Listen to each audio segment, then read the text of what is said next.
Waalaikumsalam warahmatullahi wabarakatuh. Karena memang kasus, mohon maaf ya, kasus perselingkuhan istri itu sekarang kita lagi dapat banyak banget gitu Bu ya, naudzubillah. Dan ada satu kisah juga seorang wanita yang berselingkuh Bu ya, dan sampai melakukan hubungan dengan laki-laki di luar. Lalu ternyata suaminya tahu Bu ya, dan akhirnya ya suami tentu marah dan kecewa, tapi masih memberikan kesempatan kepada si istri Bu ya. Dan si istri pun alhamdulillah bertaubat Bu ya, benar-benar menyesal. Hanya saja akhirnya ketika karena suami juga memaafkan, maka ingin memulai hidup baru. Cuma kadang dalam beberapa keadaan suami ini kalau lagi marah terucap Bu ya, mengungkit kesalahan si istri. Nah bagi si istri Bu ya, apa yang harus dilakukan? Apakah dia lebih memilih untuk bercerai saja gitu dari suaminya, atau ya sudahlah sabar aja karena sebagai bentuk pertaubatan dia, akhirnya kalau suami mencaci atau mengungkit kesalahannya ya dia cukup tutup telinga, atau seperti apa langkah yang paling baik untuk kemaslahatan bersama? Karena terus terang si istri ini ada kekhawatiran kalau berlanjut dalam pernikahan tersebut, khawatir ketika suami terucap ucapan mengungkit begitu takut terdengar oleh anaknya Bu ya. Jadi seperti itu Bu ya, syukran, terima kasih Bu ya. Wanita sudah tobat. Jadi begini, jika ada seorang laki-laki menemukan istrinya melakukan kehinaan, naudzubillah, zina. Ini peringatan kepada wanita, hati-hati masalah zina. Zina itu akan terjadi pada orang yang lupa kemuliaannya. Orang mulia susah melakukan zina, pintu halal mudah, kenapa harus masuk wilayah zina? Zina adalah hina dan rendah. Zina. Makanya kita ingin menyeru pintu halal itu agar dipermudah. Jangan sampai masuk wilayah haram. Halal bisa didapat dengan gampang. Yang repot otak kita ini yang punya pemikiran aneh-aneh. Baik, wanita naudzubillah, dia pernah kepleset masuk wilayah zina.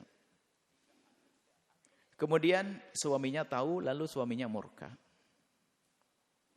Maka ini nasihat bagi seorang suami. Jika sudah menemukan istri semacam itu, dua pilihan. Yang pertama, Anda boleh meninggalkan dia. Anda tinggalkan dia. Dan Anda tidak perlu bercerita kepada siapapun dari bangsa manusia.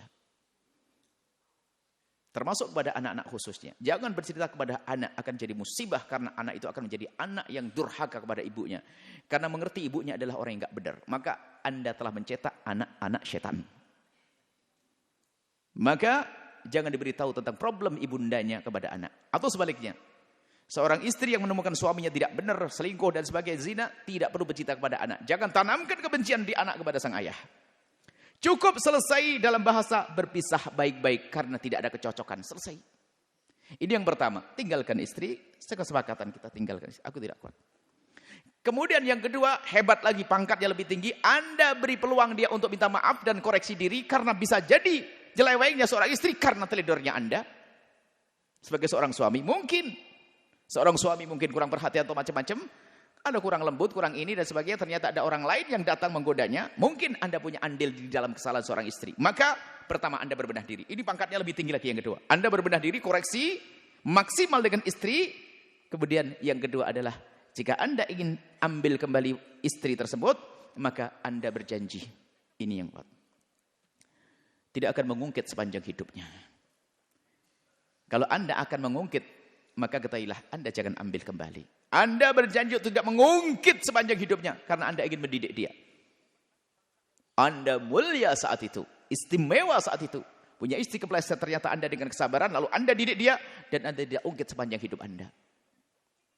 Setelah itu dia menjadi wanita yang tobat. Istimewa Anda menjadikan istrinya tobat, berubah menjadi baik semuanya.